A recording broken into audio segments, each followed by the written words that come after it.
जय श्री कृष्ण बधाने जय माताजी। आज नवा ब्लॉक में स्वागत है। तो આપણે જો નાઈ ધોને કેરમાં તૈયાર થઈ ગયા છે ને, જમી લીધું છે ને, ઘરનું બધું કામકાજ થઈ ગયું છે, કપડાં ધોવાનું ને બધું કામકાજ થઈ ગયું છે ને, પ્રિયાંશી બેનને આપણે તૈયાર કરી દીધા છે, નાસ્તો ને બધું આપી દીધું છે।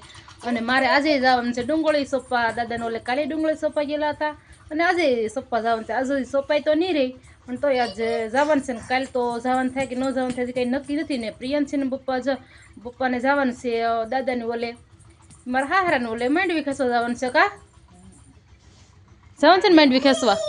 અને અમારા પ્રિયાંશી બેન શું કરે છે? પ્રિયાંશી બેન જો અમારે રમે છે અને નાનખટાઈ ખાય છે। કા પ્રિયાંશી? હા કીધે તો જય માતાજી બધા મિત્રોને। તો આપણે જો અત્યારે પ્રિયાંશી બેનને અમે બાપ દીકરી બે ઉપડ્યા છીએ દાદાની ઓલે ને ઓલીને જવું છે અત્યારે દાદાની ઓલે ડુંગળી સોંપવા। અને પ્રિયાંશી બેન તો ઠેલીને તૈયાર કરી નાખ્યું છે બધું। 10 મિનિટની વાર છે, આપણે બે ઘરને તળા દી દીધા છે। આપણે ઘરે તો કોઈ નથી રહેવાનું। કા મારે જવાનું છે ડુંગળી સોપવા ને પ્રિયાંશીને પપ્પાને જવાનું છે માંડવી ખેસવા। તો આપણે ઘરે તળા દી દીધા છે। આપણે ઘરે તો બપોરે આવવાનું થશે। કા તમે બપોરે આવશો? મારે તો કઈ નક્કી ન હોય। તો જો આપણે ખેતરમાં આવતા રહ્યા છીએ। રોક મને આને પાણી આપણે કાલમાં પાઈ દીધું છે। ડુંગળીને 2 દી થઈ ગયા છે પાઈએ ને આપણે માંડવીમાં ફુવારા ઘડીક ચાલુ કર્યા છે તો આસુ પી જાય એમ તો ખેંચવાની મજા આવે આપણને, એટલે જરાક હાંકી નાખીએ ઘડીક।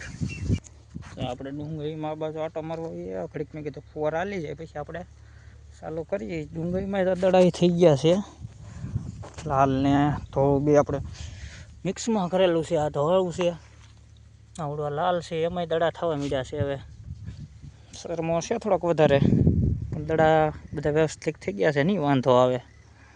પ્રિયાંશી બે બાપ દીકરી બે વીએવા છે કે દાદાની વાડી હતી જઈ છીએ આમ ઘર બાજુ અટાણે જવું છે આપણે પ્રિયાંશીની મમ્મી પાસે એ ડુંગળી સોંપે છે ત્યાં તો અમે જઈએ છીએ અત્યારે। આપણે પ્રિયાંશીની મમ્મી ડુંગળી સોંપે છે નરસિંહ કાકાની ઓલા ત્યાં જવું છે આપણે ડુંગળી સોંપે ત્યાં। પ્રિયાંશી બેનને ક્યારનું જવું એમ થતું તો હાલ રાખવા પ્રિયાંશી બેન।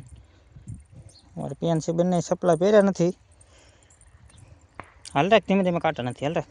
આપણે તો જો માંડવી ખેંચતા હતા, ઘડીક માંડવી ખેંચી પછી ઘડીક પાછા ફુવારા હાંકતા હતા।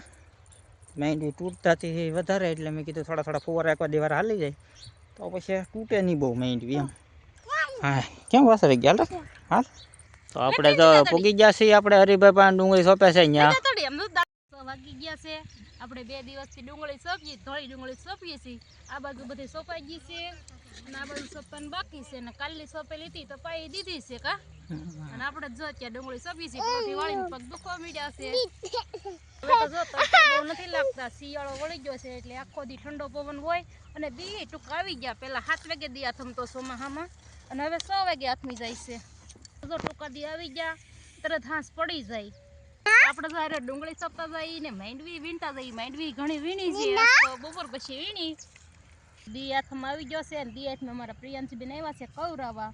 કા પ્રિયાંશી ને હવે ઘરે જવાનો ટાઈમ થઈ ગયો છે। 4 કેરા સોંપવાના બાકી છે આ બાજુ અને પછી ઓલી બાજુ સોંપવાનું બાકી છે। સોંપીને ઘરે વીએ છે ને અત્યારે તો જો 8 વાગી ગયા છે અને વાળવાનો ટાઈમ થઈ ગયો છે। આપણે રસોઈ બનાવી નાખી છે, રોટલા બનાવ્યા છે, ગવારનું શાક બનાવ્યું છે અને હારે તીખા સાઈ છે ને આમાં દહીં તીખારી છે, આમાં કાશી કઢી છે। નાસ્તો આપણે એટલી માંડવી વીણીને લાવ્યા છીએ ડુંગળી સોંપતા વીણતા જતા। તો અમારે બસ આજનો દિવસ આવો રહ્યો છે। તો વિડીયો અમારો કેવો લાગ્યો, પસંદ આવ્યો હોય તો લાઈક કરો, શેર કરો અને ચેનલમાં નવા હોય તો ચેનલને સબસ્ક્રાઈબર કરી દો તો અમારા વિડીયો તમારા સુધી પહોંચતા રહેશે। તો આપણે મળશું નવા બ્લોગમાં। તો બાય બાય।